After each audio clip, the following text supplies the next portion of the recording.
ನಮಸ್ತೆ ಎಲ್ಲರಿಗೂ, ಜೈ ಶ್ರೀರಾಮ್. ಇವತ್ತಿನ ವ್ಲಾಗ್ ಬಂದು ಕಲ್ಲುಪ್ಪಿನ ಸಹಾಯದಿಂದ ಹೇಗೆ ನಕಾರಾತ್ಮಕ ಶಕ್ತಿ ಹೋಗಲಾಡಿಸ್ಬೋದು ಅಂತ ಆ ವಿಷಯದ ಬಗ್ಗೆ ಹೇಳೋಣ ಅಂತ ಅಂದ್ಕೊಂಡೆ. ಯಾರ್ಯಾರು ನನ್ನ ಚಾನಲ್ಗೆ ಸಬ್ಸ್ಕ್ರೈಬ್ ಆಗಿಲ್ಲ ಸಬ್ಸ್ಕ್ರೈಬ್ ಮಾಡ್ಕೊಳ್ಳಿ. ಯಾವಾಗಲೂ ಒಳ್ಳೆಯ ವಿಷಯಗಳನ್ನು ಹೇಳೋಕ್ಕೆ ಇಷ್ಟಪಡ್ತೀನಿ. ಅದೇ ರೀತಿ ಹೇಗೆ ನಮಗೆ ನಕಾರಾತ್ಮಕ ಶಕ್ತಿ ಇದೆ ಅಂತ ಗೊತ್ತಾಗುತ್ತೆ ಅನ್ನೋದು ನಮಗೆ ಮೇನ್, ಅದೇ ಇಂಪಾರ್ಟೆಂಟು. ಹೇಗೆ ಗೊತ್ತಾಗುತ್ತೆ ಅಂದರೆ, ಕೂಡ ಮನೆಯಲ್ಲಿ ಯಾವಾಗಲೂ ಕೂಡ ಜಗಳ ನಡೀತಾ ಇರೋದು ಮನೆಯಲ್ಲಿ.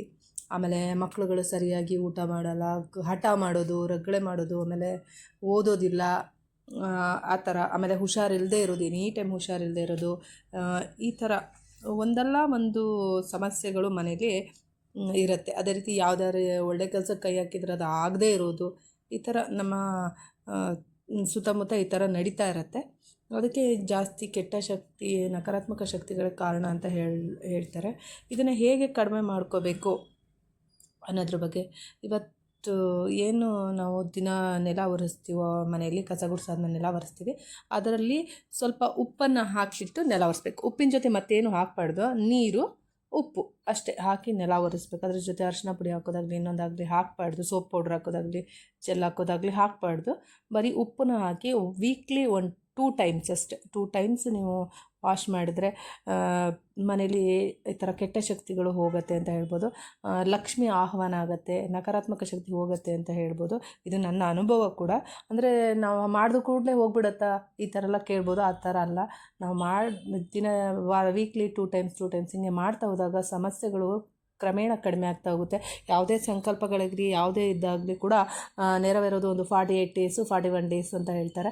ಅದೇ ರೀತಿ ನಡೆಯುತ್ತೆ ಕೂಡ. ಇದನ್ನು ನಿಮ್ಮ ಮನೆಗಳಲ್ಲಿ ಮಾಡ್ಕೊಳ್ಳಿ. ಗುರುವಾರದ ದಿನ ನೆಲ ಒರೆಸ್ಬಾರ್ದು ಅಂತಾರೆ. ಗುರುಗ್ರಹದ ಶಕ್ತಿ ನಮಗೆ ಕಡಿಮೆ ಆಗುತ್ತೆ ಅಂತಾರೆ. ಆ್ಯಕ್ಚುಲಿ ಗುರುಗ್ರಹ ಇಲ್ಲ ಅಂದರೆ ನಮಗೆ ಮುಂದೆ ಯಾವುದೇ ಒಳ್ಳೆ ಕೆಲಸಗಳು ಕೂಡ ಆಗೋದಿಲ್ಲ. ಗುರುಗ್ರಹನೇ ಎಲ್ಲದಕ್ಕೂ ಸಪೋರ್ಟ್ ಆಗಿರುತ್ತೆ. ಅದರಿಂದ ಗುರುವಾರ ದಿನ ನೆಲ ಒರೆಸ್ಬೇಡಿ. ಹಾಗೆ ಗುರುವಾರ ರಾಯರ ಪೂಜೆ ಇದ್ದೇ ಇರುತ್ತೆ ಎಲ್ಲರ ಮನೆಯಲ್ಲೂ. ಅದಕ್ಕೇನು ಮಾಡಿ, ಹಿಂದಿನ ದಿನ ನೈಟ್ ಮಲಗುವಾಗ ಕ್ಲೀನ್ ಮಾಡಿ ಒರೆಸ್ಬಿಟ್ಟು ಮಲ್ಕೊಂಬಿಡಿ. ಮಾರನೇ ದಿನ ಒಂದು ಸ್ವಲ್ಪ ಕಸ ಗುಡಿಸ್ಬಿಟ್ಟು ಪೂಜೆ ಮಾಡೋರಂತೆ. ಆ ಥರ ಮಾಡಿ. ಎಲ್ಲರಿಗೂ ಇದೊಂದು ಉಪಯುಕ್ತ ಮಾಹಿತಿ ಅಂತ ಅಂದ್ಕೊತೀನಿ. ಇದು ನನ್ನ ಅನುಭವದಲ್ಲಿ ಕೂಡ ಆಗಿದೆ. ಅದರಿಂದ ನಾನು ನಮ್ಮ ಮನೇಲಿ ಈ ಥರ ಇದನ್ನು ಮಾಡ್ತಾ ಇರ್ತೀನಿ ಯಾವಾಗಲೂ. ಎಲ್ಲರಿಗೂ ಒಳ್ಳೆಯದನ್ನೇ ಬಯಸೋಣ. ನಮ್ಮ ಕೈಯಲ್ಲಿ ಏನಾಗುತ್ತೆ, ನಾವು ಕೆಟ್ಟದಂತೂ ಮಾಡಬಾರ್ದು ಯಾರಿಗೂ. ಈ ಥರ ಒಳ್ಳೆಯ ಕೆಲಸಗಳನ್ನು ಮಾಡಿ ನನ್ನ ಅನುಭವದ ಮಾತುಗಳು ಮಾತ್ರ ಇಲ್ಲಿ ನಾನು ಹೇಳೋಕ್ಕೆ ಇಷ್ಟಪಡ್ತೀನಿ. ನನಗೆ ಗೊತ್ತಿಲ್ಲದರು ಯಾರೋ ಮಾಡಿದ್ರು ಅಂತ ನಾನು ಮಾಡೋಕ್ಕೆ ಹೋಗಲ್ಲ. ನನಗೆ ಏನು ಕರೆಕ್ಟ್ ಅನಿಸ್ತೋ, ನನಗೆ ಅನುಭವ ಆಗಿದೆ, ಒಳ್ಳೆಯದಾಗಿದೆ, ಇನ್ನೊಂದು 4 ಜನಕ್ಕೆ ಒಳ್ಳೆಯದಾಗಲಿ ಅಂತ ಈ ವಿಷಯಗಳನ್ನು ಹೇಳ್ತಾಯಿದ್ದೀನಿ. ಎಲ್ಲರಿಗೂ